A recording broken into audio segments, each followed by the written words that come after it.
I keep the museum as one might keep a garden, meticulously, with small routines that please no one but myself. Dusting the glass, straightening the cards. The villagers still call it the church, though no hymns have been sung here since, let me see, 1929. Now it's a museum. I am its keeper, a keeper of all things, some darker than others. It's a museum of parish relics, photographs, tools, scraps of uniforms, oddities. I know every one of them. My name's Harold Mite, retired surveyor, and now caretaker and amateur curator. Visitors are rare, especially since the war started and petrol rationing. When visitors do come, I feel sometimes they whisper automatically, as if afraid of disturbing something that's still listening. The museum gives you too much time, most of which I spend reading. Lately, I've been reading about the Lionel Greenwich murder, the case the village never quite digested. Mr. Lionel Greenwich, a churchwarden, widower, an amateur painter. Well, he was found bludgeoned to death in his sitting room 20-odd years ago. The suspect, a young Great War veteran, wounded in the head and eye, and never quite right after the war. Well, he was never convicted. Clearly identified at the scene earlier by his distinctive eye injury by someone. He was, however, confined to an asylum up Preston Way, and so I've heard that he's still there, never released. I always felt the story unsettled people, a little bit more than they admitted. Some locals say he never did it. Others, of course, swear he did. It seems a strange thing to pity a murderer. But I do. Well, in the way one pities forgotten things, forgotten people. Reading of the case had prompted me to display an artwork of Mr. Greenwich's in the museum, one that had been stored there for some time. It was an unremarkable painting, really, a genteel family scene set in a living room. And so I brought it out of storage from the back room and displayed it prominently on one of the long walls. One damp October morning I noticed a label I didn't remember writing. It hung from a small silver spoon. Donated by Mrs. Ellen L. Deceased following a fall on the North Steps, 1935. Oh, the handwriting was mine. Neat. Blue-inked, slightly slanted. But I had no record of a Mrs. Ellen L. in the ledger, nor the silver spoon itself. Certainly no record of having written the label out. I checked twice. Nothing. What's more, how inappropriate the inscription. I told myself I was overtired, perhaps, from not sleeping soundly, the air raids of late. Or maybe that someone was playing a prank. I even laughed about it, softly to fill the silence. Then I untied the label, folded it neatly into my pocket, and carried on with my rounds. Over the next few days, more labels appeared. A child's rattle, recovered from riverbank in 1903, child drowned. A cracked, uncommon teapot. The label read, owner succumbed to fever after 3 days delirium. Each was written in my hand. Each was attached to an object that hadn't moved in years. And every time I removed one, another would appear somewhere else, as if teasing me.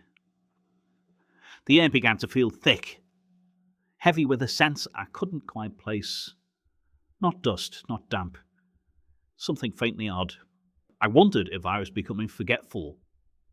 To be fair, I haven't slept well at all the last 2 nights, in light of the air raid alarms. The bombs have fallen far to the east near Manchester, but the sound lingered all the same, the sirens.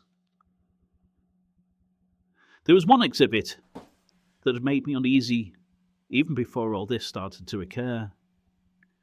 A trench club from the First War, displayed in its case up near the old pulpit. A short, brutal thing of oak and iron, used in trench raids to deliver a killing blow to the head.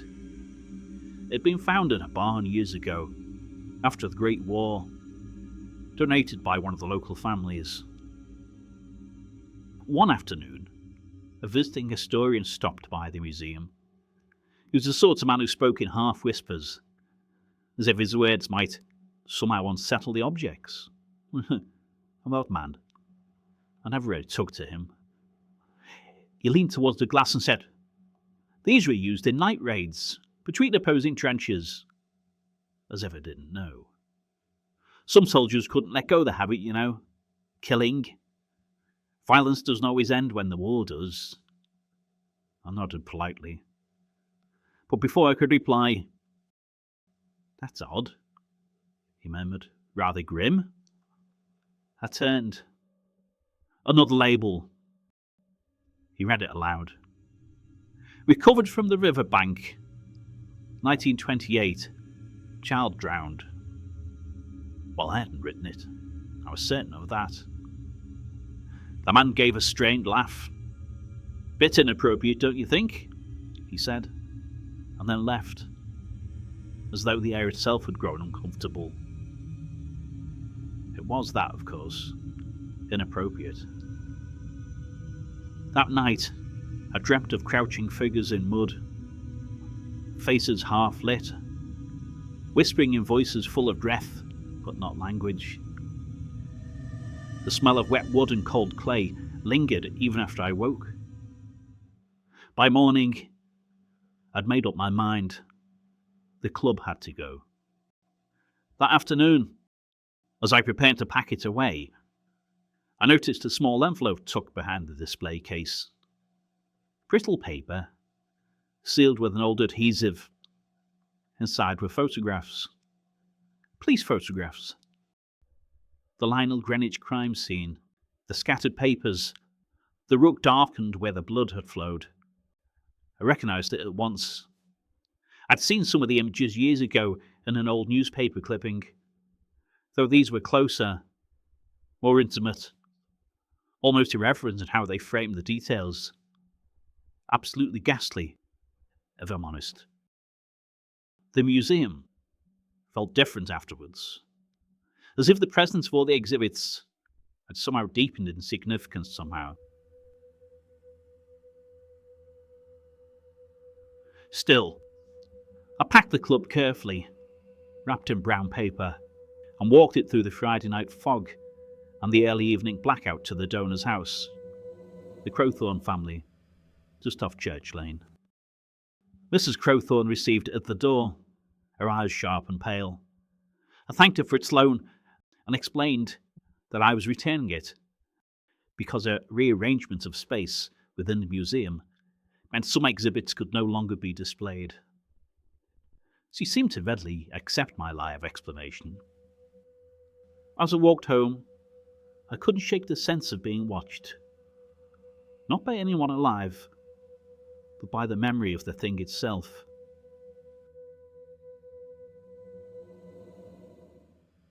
Monday morning, the Trench Club was back. It sat in its case, exactly where it had always been. Same stand, same angle. Only now the wood seemed darker, almost oily, absorbing the light rather than reflecting it. It shocked me. I had searched my mind for some time to explain its reappearance in a locked cabinet in a locked building. Later, having regained at least a little of my composure, I glanced at the oil painting, the one I had hung a few days earlier, that one of Mr. Greenwich's. I remembered this particular piece as a cheerful domestic scene, a family around a fire, soft colours, light through lace curtains. But now, it had changed. The family was gone. The furniture overturned, the papers scattered, and in the painted window stood a tall figure looking in. Young, lean, one eye oddly clouded, damaged. A new label lay beneath the frame, unwritten by myself, of course. Mr. Greenwich, churchwarden. Unsolved assault, murder victim. Bludgeoned to death with a blunt object, possibly a wooden club. The culprit suspected but never charged. Admitted to an asylum due to mental illness after war service. I could feel the air vibrating. The same dull pressure I'd felt near the trench club. As though the museum itself was breathing through its walls. And every object seemed to lean closer, their glass surfaces faintly fogged from within. I whispered, "It remembers." When I turned back towards the main display, I saw a final label hanging crookedly from the cabinet nearest the door. The ink was fresh, handwriting perfectly mine. It was to Harold Mite, museum caretaker, proprietor, deceased following unexplained collapse, 1940. I reached to tear it down, but the air around it felt thick, resisting. My fingers met cold glass, colder than ice. The lights flickered once, twice, and then